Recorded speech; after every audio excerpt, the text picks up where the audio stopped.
प्रियजन, आज का विषय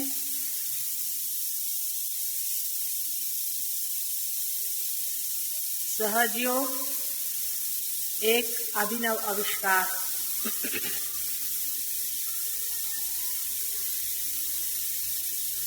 वास्तविक जो चीज स्थित है, जो है ही, उसका आविष्कार कैसे होता है। जैसे कि कोलंबस हिंदुस्तान खोजने के लिए चल पड़ा था, तब क्या हिंदुस्तान नहीं था? अगर नहीं होता तो खोज किस चीज की कर रहा था? सहजयोग तो है ही, पहले ही से है, उसका पता सिर्फ अभी लगा है। सहजयोग ये परम तत्व का अपना तरीका है, ये निसर्ग का अपना एक अनूठा तरीका है। यही एक ही मार्ग है जिससे मानव जाति को उत्क्रांति से, इवोल्यूशन से उस आयाम में, उस डायमेंशन में पहुंचाने का एक तरीका है, एक व्यवस्था है, जिससे मानव उस चेतना से परिचित हो जाए, उस चेतना से आत्मसात हो जाए, जिसके सहारे ये सारा संसार, सारी सृष्टि और मानव का हृदय भी चल रहा है।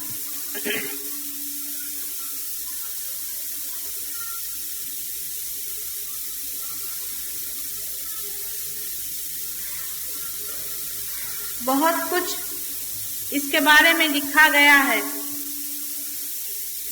पुरातन कालों से ही खोज होती रही। मनुष्य खोज कुछ रहा ही है हर समय, चाहे वो पैसे में खोज ले, चाहे वो सत्ता में खोज ले, चाहे वो प्रेम में खोज ले, वो किसी न किसी खोज की ओर दौड़ रहा है। लेकिन उस खोज के पीछे में कौन सी प्यास है, वो शायद वो जानता नहीं। उसके पीछे में सिर्फ आनंद की खोज है। आनंद की खोज में वो सोचता है कि बहुत सी अगर संपत्ति इकट्ठा कर ले तो उस आनंद में लय हो सकता है। लेकिन ऐसे भी देश अनेक हैं जिन्होंने संपत्ति में बहुत कुछ प्रगति कर ली, बहुत कुछ पा लिया है और अत्यंत दुखी है। आनंद तो दूर रहा, हजारों लोग वहां आत्महत्याएं कर रहे हैं।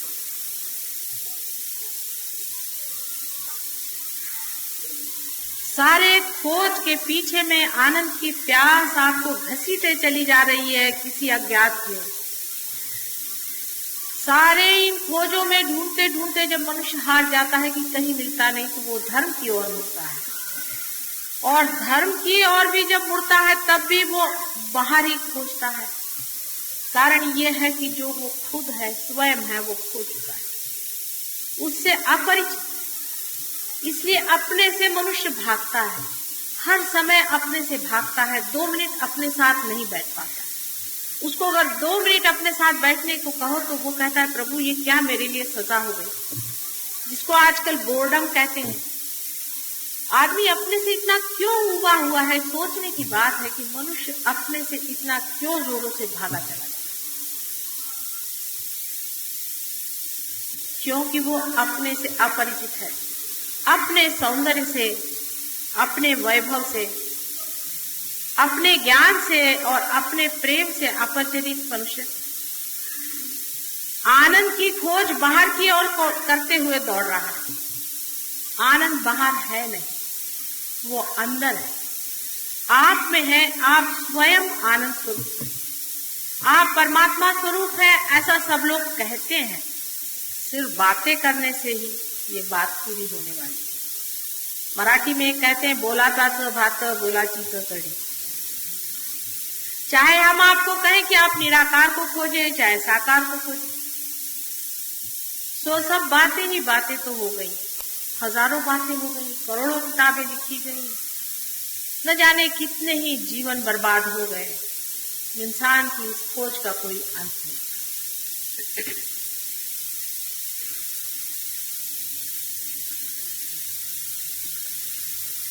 मनुष्य जो कुछ भी सोचता है अपने मन से, वो मन के दायरे में, लिमिटेशंस में सोचता है। मन से परे की जो बात है वो इस मन से समझने वाली है नहीं। अब जैसा मेरा भाषण भी है, ये भी आपके लिए सिर्फ बातचीत ही है, ये भी एक बातचीत ही है, क्योंकि इस बातचीत से आप उस परमात्मा को नहीं जानते। जितनी भी इस पर मैं बात करती जाऊं, उतने ही आपके मन पे इसका बोझा बनता जाएगा। अगर मैं कहूं कि कोई बोझा न रखो, तो उसका भी बोझा बनते जाएगा। इसी तरह की व्यवस्था परमात्मा ने हमारे अंदर कर दी है कि मन से हम जो भी करेंगे तो बोझिल हो जाएगा, और उस बोझे के नीचे हम दबे हुए उड़ नहीं सकते वहां पर जहां पर हमें जाना। इसीलिए खोज आज तक अधूरी ही रही है। लेकिन नव निर्माण की बात मैं आपसे करने वाली हूँ। सिर्फ बात ही नहीं, उसका आविष्कार जो कि खोज निकला है।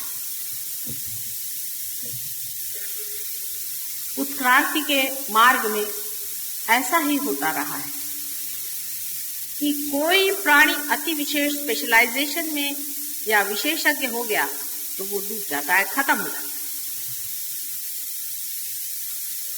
उसी तरह से मनुष्य का भी हुआ जा रहा है कि इतना ज्यादा आपस की जो विरोध और कंपटीशन चल रही है, उससे मनुष्य ने भी अपने दिमाग को इतना ज्यादा विशेषज्ञ कर लिया है कि वो फटा चला जा रहा है उसका दिमाग। और एक अब नया तरह का मानव आने की जरूरत है, जो इस मन से परे उस शक्ति को जान ले, जो इस मन को भी चलाता है और इस हृदय का भी स्पंदन करता है। उस शक्ति को जानने के बारे में कितनी ही बातें आप करिए और कितना ही उस पर प्रयत्न करें, आप वहां नहीं पहुंच सकते। ये बात निसंदेह, ऐसे तो सभी ने यही लिखा है जो मैं कह रही हूं। कोई मैं ऐसी विशेष बात तो कह नहीं रही। नानक जी को आप पढ़ें, कबीरदास जी को आप पढ़ें, आप वशिष्ठ को पढ़ें, गुरुओं के गुरु जनक के बारे में आप पढ़ें। अपने देश में छोड़ी, बाहर के देशों में भी हजारों लोगों को जो पार हो चुके हजारों वर्षों से ऐसा ही लिखते आए, यही लिखते आए हैं जो मैं कह रही हूं कि जो पाना है अकस्मात अंदर होता है। लेकिन वो भी बेचारे कहते ही रह गए, क्योंकि शायद वो भी इसे खोज नहीं पाए। लेकिन अगर वो नहीं खोज पाए थे, इसका मतलब ये नहीं कि वो कुछ कम थे। अगर कोलंबस हिंदुस्तान नहीं खोज पाया था, इसका मतलब ये नहीं कि वो कोई कम था। और बाद में जिन लोगों ने उसे खोज लिया है, उन्होंने कोई उनको नीचे गिराने के लिए नहीं खोजा। ये एक सामूहिक खोज रही है। आप लोग सब अलग अलग होकर के सोचते हैं, तब इस तरह से बात बहुतों के दिमाग में आती कि माता जी कुछ अलग ही बात कर रही। नहीं, मैं इन सब खोजों की खोज का ही पता आपको दे रही। आज तक अत्यंत कष्ट उठा करके न जाने कितने ही मानव मैंने इस पर ध्यान दिया है। साइकोलॉजिस्ट ले लीजिए, बायोलॉजिस्ट ले लीजिए, बड़े बड़े साइंटिस्ट ले लीजिए, वे भी एक हद तक जाकर के हार चुके। बहुत बहुत संत और जो महंत हो गए, रियलाइज हो गए, वो लोग भी पा लिया लेकिन दे नहीं पाए। इसका कारण समय। परमात्मा के लिए समय अनंत है। हम लोग उसे ऐसा सोचते हैं कि जो लोग पीछे हो गए और जो लोग आगे हो गए, जो मर गए तो बड़े हो गए। कौन मरा है, मैं ये पूछना चाहती हूँ। कोई मरता ही नहीं। जितने भी मरते हैं परलोक में बैठते हैं और वापस यहाँ लौट आते हैं, फिर परलोक में बैठते वापस यहाँ लौट आते हैं। प्राणी मात्र से कुछ कुछ लोग मनुष्य हो जाते हैं, लेकिन अधिकतर मनुष्य परलोक से वापस यहाँ पर और यहाँ से फिर परलोक। यही आना जाना लगा हुआ है, कोई मरता नहीं। तो हो सकता है कि आप में से जो आज यहाँ बैठे हुए लोग हैं, ये भी जन्म जन्मांतर की खोज लिए हुए आज यहाँ पहुंचे हुए हैं और वो पा सकते हैं। अगर आप पा सकते हैं तो उसमें इतना वाद विवाद क्यों? एक साधारण सी बात जो मुझे बड़ी बचकाना सी लगी, बहुत ही बचकाना सी बात है कि लोग हर एक चीज का राजकारण बना लेते हैं। एक माँ खाना खाने को दे रही है, उसका भी राजकारण बनाने से कैसे कार्य बनेगा? ये राजकारण नहीं है, ये सत्य है, ये तथ्य है, ये बहुत बड़ी खोज है।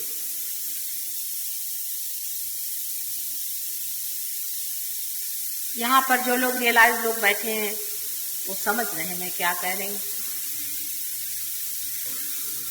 धर्म की खोज में मनुष्य परलोक ही तक पहुंच पाया है, अभी तक परम तक नहीं पहुंचा।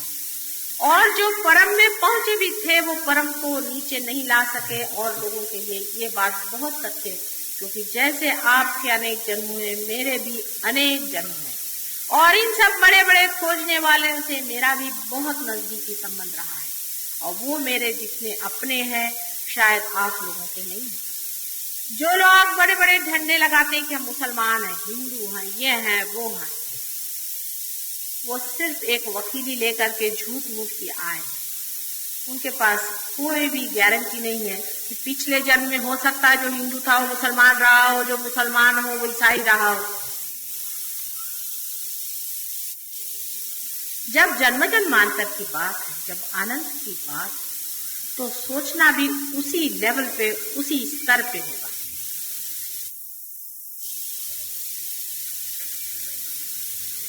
वो स्तर ऐसा है कि जो कुछ परम है वो जड़ नहीं है, जो कुछ परम तत्व है वो जड़ नहीं है, जो कुछ सटल है वो ग्रोथ नहीं है, जो कुछ सूक्ष्म है वो जड़ नहीं। इस बात को आप ठीक से समझिए। वो जड़ में प्रकाशित हो सकता है, किंतु परम जड़ में इंटरेस्टेड नहीं है, उसमें कोई दिलचस्पी नहीं है।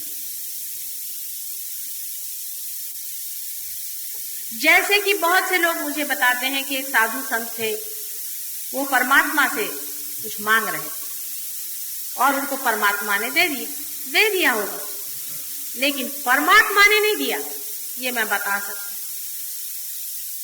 परमात्मा को इसमें कोई भी इंटरेस्ट नहीं है कि आपके इतने बच्चे पैदा हो जाए, कि आपको जमीन मिल जाए, आपको घर मिल जाए, आपको दुनिया भर की ऐशो आराम मिल जाए।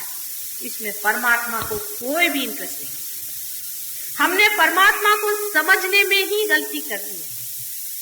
परम तत्व को परम ही देने में इंटरेस्ट है, ये बात आप लिख कर रखें।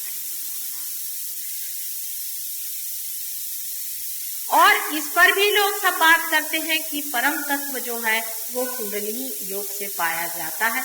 ऐसा भी बहुत लोग लिख करके गए, लेकिन कुंडलिनी योग से सिद्धि पाई जाती है, ऐसी बात कहीं भी लिखी नहीं गई। हाँ, लेकिन जिन्होंने सिद्धियां पाई है वो यही लिखते हैं कि कुंडलिनी से सिद्धियां आनी चाहिए। कभी भी नहीं।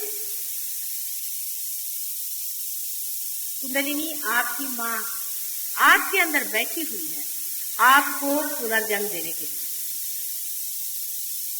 वो आपको सिर्फ पुनर्जन्म देगी, आपको सिद्धियां दे करके परलोक में फेंकने वाली वो मूर्ख माँ नहीं। जितनी समझ आपके पास है उससे कहीं अधिक समझदार है वो, कहीं अधिक प्रेममय है वो। आपको गलत जगह में, असत्य में ढकेलने वाली दुष्ट माँ नहीं। कुंडलिनी के योग से जब तक परम तत्व की पहचान नहीं होती है तब तक वो कुंडलिनी योग नहीं है और वही सहज योग है। और इसकी व्यवस्था परमात्मा ने कितनी खूबसूरती से हमारे अंदर की है, वो भी एक समझने की बात है। जब बच्चा माँ के पेट में आता है तो जड़ तत्व से उसका सारा शरीर, मन, बुद्धि, चित्त, अहंकार सब वो बना देता है, लेकिन उसके अंदर जो प्रकाश आता है वो माथे के तालू में से, जिसे कि फॉन्टेनेल बोन अंग्रेजी में कहते हैं, नीचे उतरता है और अपना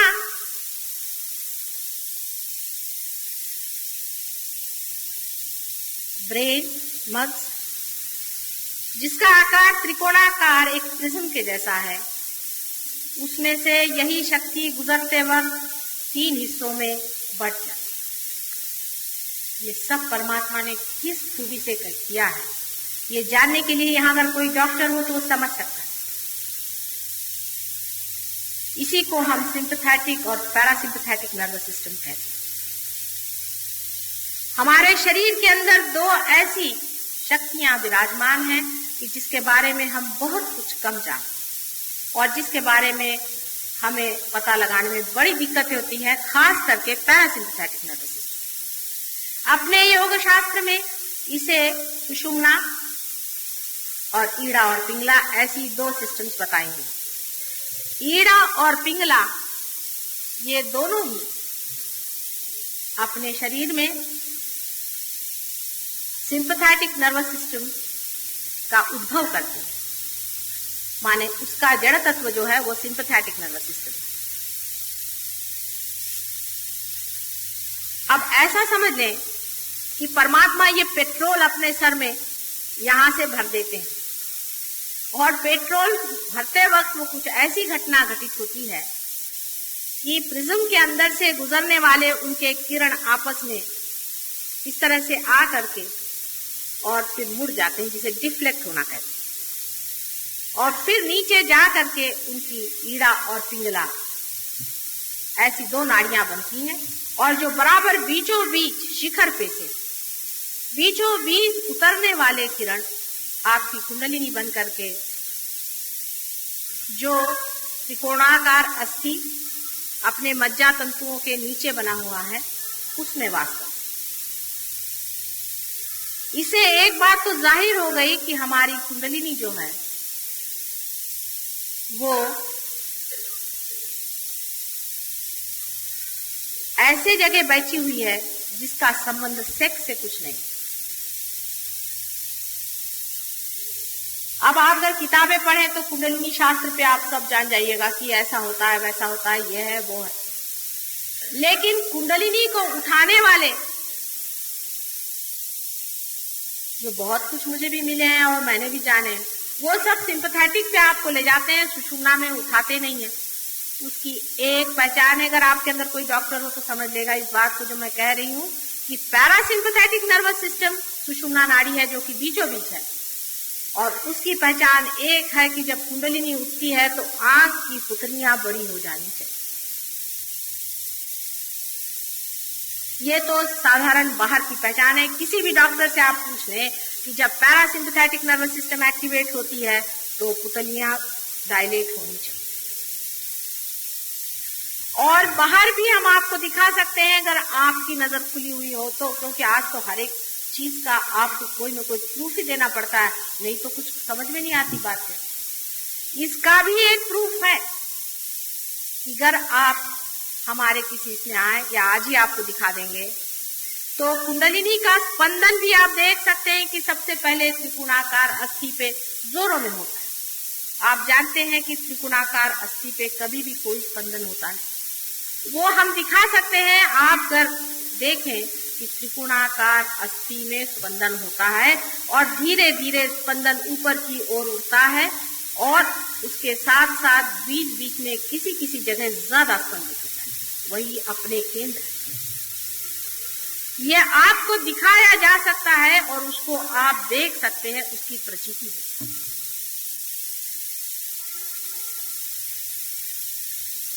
जब कुंडलिनी सुषुम्ना से उठेगी तभी आप पार हो सकते हैं।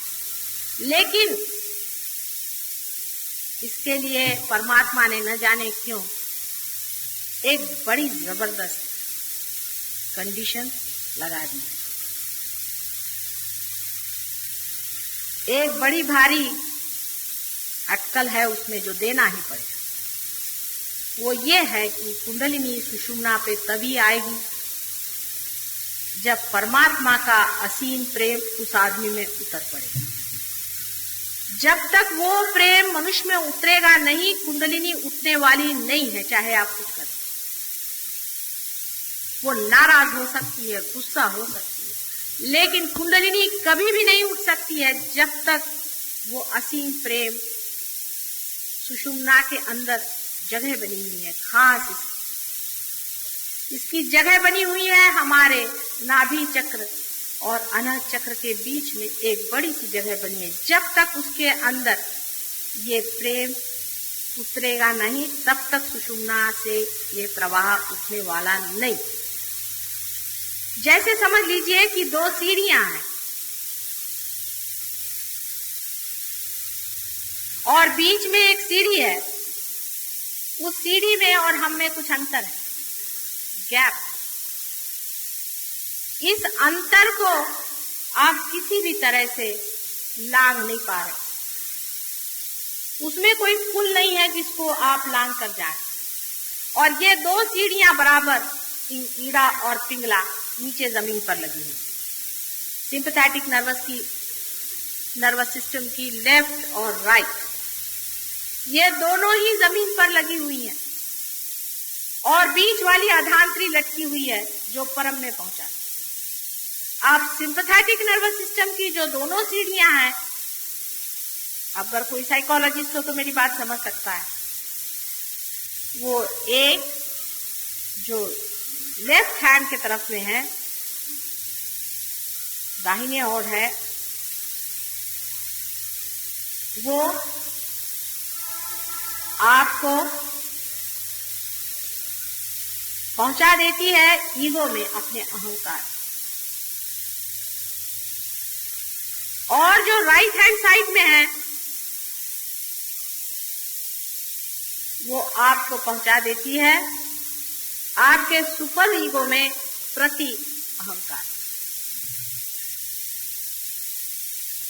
ये दोनों मिलकर के हमारे माथे पे छा जाते हैं, जैसे कि कोई बलून ना हो उस तरह से ऊपर आ जाते हैं और आ करके इस जगह में जहां हमारा तालु होता है उस पर दोनों आ करके मिल जाते।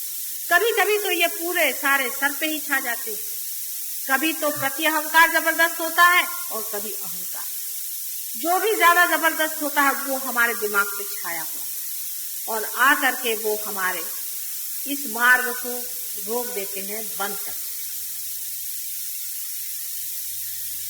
अब जो पेट्रोल हमारे अंदर पैरासिम्पैथेटिक नर्वस सिस्टम से भरा गया था, कुंडलिनी से भरा गया था, वो उसका स्रोत बंद हो गया। अब हम अलग हो गए, अब हम सेल्फ हो गए। हमें लगा कि भाई हम कोई हैं। अब अहंकार शुरू हुआ, हम हैं। अब यही भागने का, अपने से भागने का कारण, क्योंकि हम जो हैं वो हमको हम जानते ही नहीं कि हम क्या। आप मेरी ओर इतना चित्त लगाकर सुन रहे हैं, मैं आपकी ओर अपना चित्त नहीं लगा सकती। मैं कहूं आप अपनी ओर चित्त लगाएं तो आप लगा ही नहीं सकते हैं, क्योंकि आप कट गए उस स्रोत से जो आप हैं।